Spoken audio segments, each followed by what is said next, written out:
Kaskazini Pemba bila ya rushwa. Kaskazini Pemba bila ya rushwa.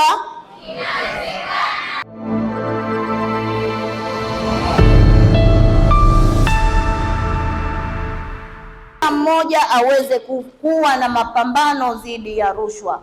Tunaona kwamba Mheshimiwa Rais anaendelea kutuwekea mazingira mazuri katika miundombinu mbalimbali. Sisi wenyewe tunatakiwa tuwe walinzi kwenye miundombinu hiyo. Tunaona kwamba bado wananchi hawajawa na uelewa.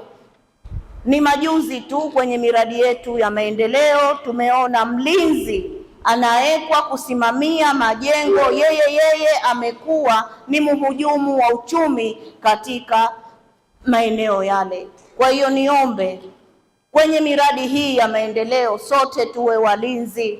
Endelee kuambia ZAECA, tuendelee kutoa elimu maeneo yote, vichochoro vyote ndani ya mkoa wetu wa Kaskazini Pemba. Tujitahidini jamani, kila mmoja awe mwalimu, akatae rushwa. Kaskazini Pemba bila rushwa. Ongeza kasi ya kuimarisha uadilifu na kupambana na rushwa barani Afrika.